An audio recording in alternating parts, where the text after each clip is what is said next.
Je vais me lancer dans un exercice que j'ai pas encore fait. Je vais me lancer dans du unboxing en français. Donc il s'agit d'une Optera 2 mètres. Voilà, que je suis allé chercher hier chez Mini-Plaine à Nantes. Et on va ouvrir la boîte ensemble. Alors, on va essayer de sortir la boîte en polystyrène sans la bousiller parce que ça sort voilà, comme ça. Je mets au-dessus en dessous, voilà. Parce que ce qui m'intéresse notamment dans cette aide, c'est de pouvoir la plier et la transporter facilement sur mes lieux de vacances. Parce que mon Sky Surfer de 2 mètres, il est un petit peu difficile à transporter parce que l'empennage, il est là le Sky Surfer de 2 mètres. Alors celui de le coller au plafond, voilà. Et l'empennage est notamment... il est grand cet empennage, il fait déjà 60 de large, plus 40 de haut là. Et donc ça prend une place monstre à transporter sans être abîmé. Alors que normalement, l'Optera, elle est censée se démonter. On va voir ce que ça donne. Quelques scotch plus tard, on ouvre ce côté-là, voilà. Et donc, manifestement, on a une aile, qui est donc l'aile droite.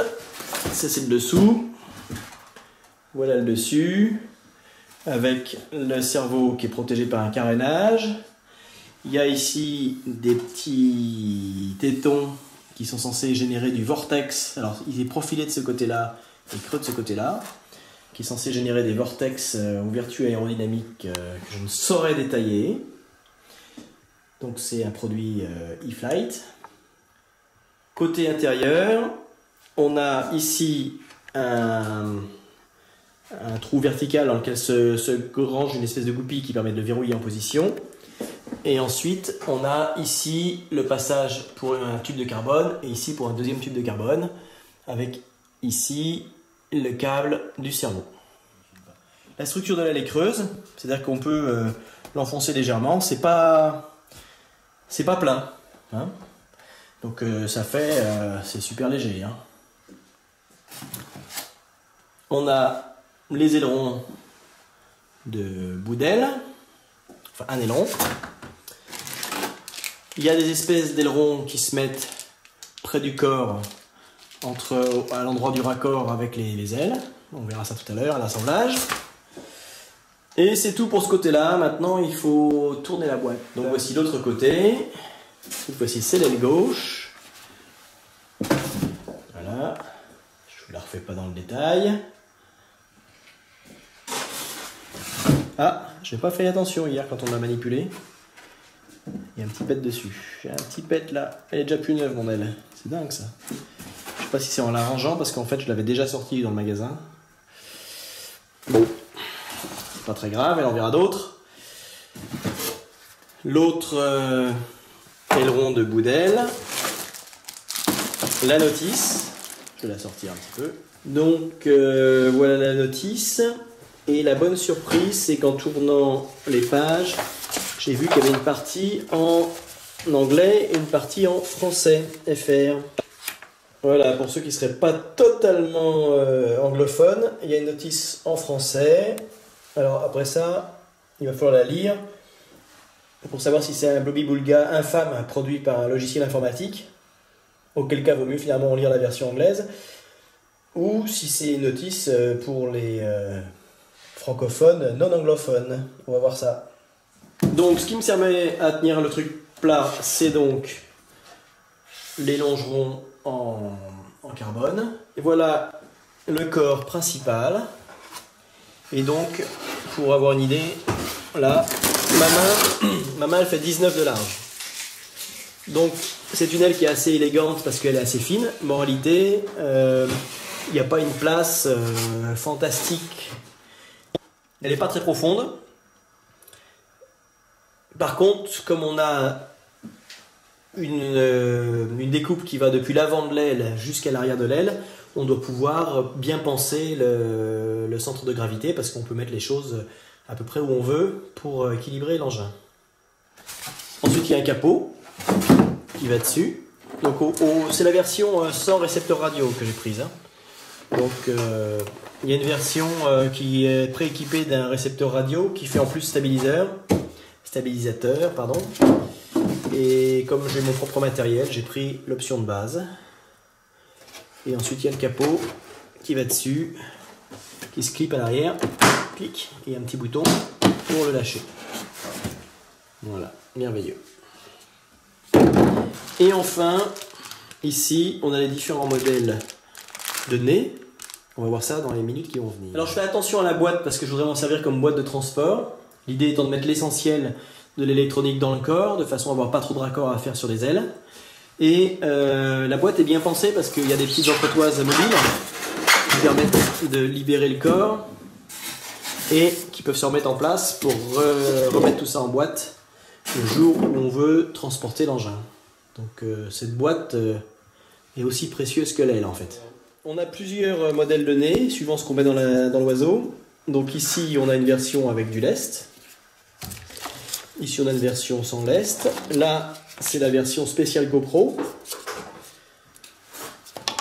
Ça, c'est l'habillage qui va à côté de la version spéciale GoPro. Voilà. Et là, prééquipé, on a le nez caréné qui donne le meilleur CX à la bête.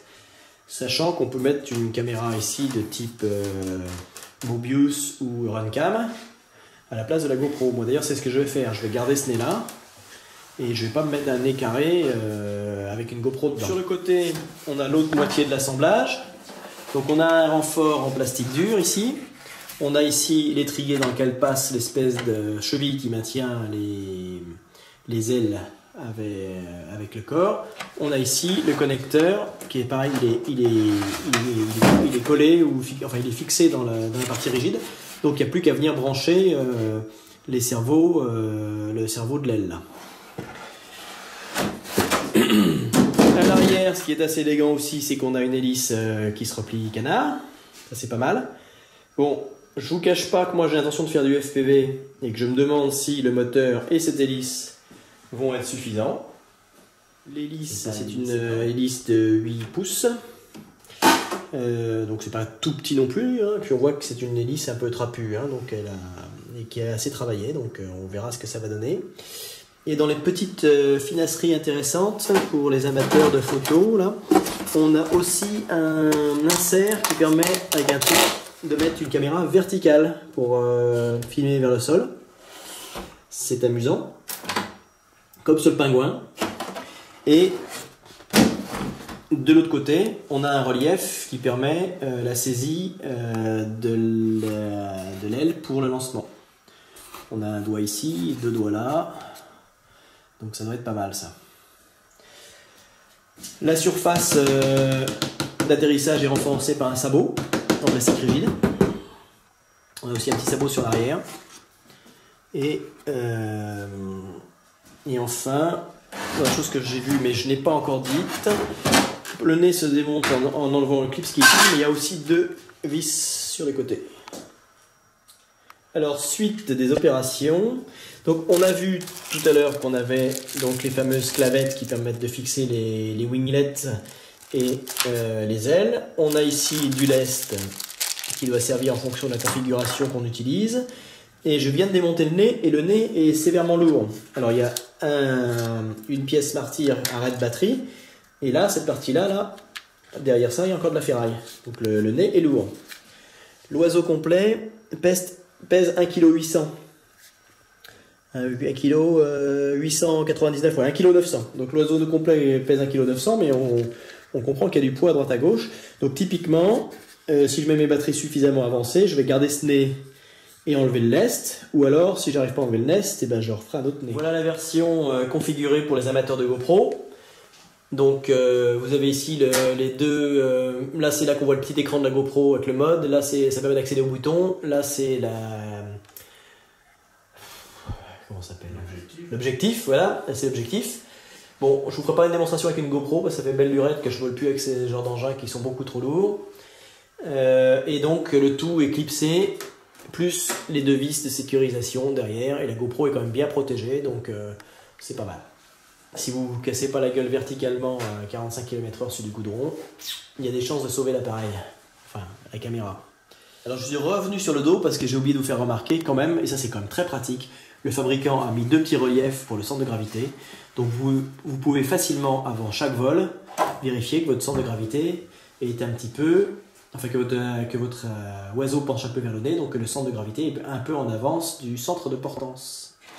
Donc là je viens de mettre le renfort principal, le tube de carbone principal, et donc il fait 1 mètre, et donc il faut faire un petit repère que je n'ai pas encore fait sur les spars, de façon à voir bien le centre qui est repéré. Donc voilà. Pour mettre l'aile, il faut d'abord mettre le petit aileron ici. Alors il y a 2 ailerons, et a priori il faut que l'aileron penche sur l'extérieur pour que ça soit dans le bon sens. Voilà, je le mets en place d'abord. On a donc les trous qui correspondent. Je l'enfile sur la pédale. Alors, c'est vraiment très ajusté, donc ça ne doit pas bleuter en vol, logiquement. Et voilà, alors. Donc, le branchement du cerveau, il y a des petits repères sur la prise femelle avec moins plus signal. Est-ce qu'on voit moins plus signal? Moins plus signal, voilà. Donc je peux brancher mon cerveau sans me tromper. Il y a de la place à l'intérieur, ce qui permet de rentrer le fil pour pas qu'il embête. Voilà, et tout ça, ça devrait s'ajuster parfaitement. Alors là, mon assemblage il est bien jointif, mon aileron il est bien dans l'axe, tout va bien. Maintenant je mets un petit verrou. À mon avis, le verrou il est un peu superflu, hein. Ça va pas se démonter, mais enfin bon, dans le doute. Donc il y a 2 gros, 2 petits. Ils auraient pu en mettre 1 ou 2 drapes pour ceux qu'on va perdre bêtement. Au prix de l'aile, ça aurait mérité. Et donc vous le mettez perpendiculaire, hop, vous le tournez dans ce sens-là et c'est verrouillé. Bon, voilà. Donc ça mériterait un petit cache, parce que le truc il tourne facilement. Ça mériterait un petit cache. Je pense que je ferai une petite pièce en d'éperon que je me rentrerai de force là ou là, de façon à être sûr que ça puisse pas pivoter. En plus, ça améliorera l'aérodynamisme. Donc au passage, je viens de vérifier que quand je pousse à fond jusqu'en butée les 2 clés d'aile, j'obtiens quelque chose de centré. Donc la partie femelle a la bonne longueur.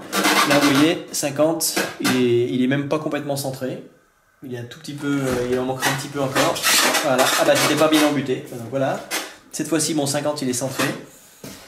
J'ai un tout petit peu dépassé le centre, et là mon 25, c'est pareil, il est centré. Un petit peu, voilà, on a entendu clac. Et là j'ai dépassé de peut-être 1/2 centimètre. Donc le système est auto-ajusté.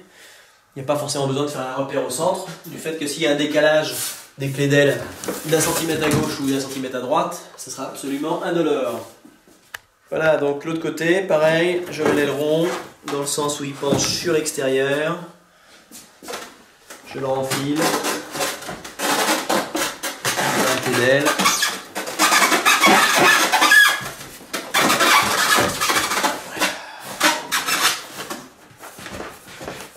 Voilà.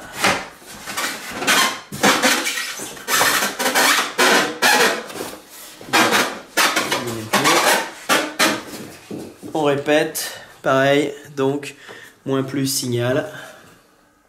Je suis dans le bon sens là. La prise est à l'envers, mais c'est pas grave. On voit le dessous de la prise, c'est en aucun cas gênant. Je l'enfile à fond, que ça ne saute pas en volant. Et voilà. Il n'y a plus qu'à le clipper. Voilà. Donc c'est pareil. Il y a deux prises carrées dans lesquelles on les met. Tac, là c'est facile, ça s'enfonce direct. Et ensuite j'ai encore une petite cheville qui se met dedans verticalement et qui se tourne. Évidemment, c'est verrouillé dans l'axe. Aérodynamisme oblige. Voilà l'engin. Une fois terminé, c'est quand même une grosse bête, hein. 2 mètres d'envergure, c'est pas rien. Il y a un peu de face là. Donc c'est une bête bien profilée. On a envie de voler, hein. Ce qui est dommage, c'est que le temps que je finisse de l'assembler, il fera nuit et ça attendra la semaine prochaine, mais bon, c'est la vie.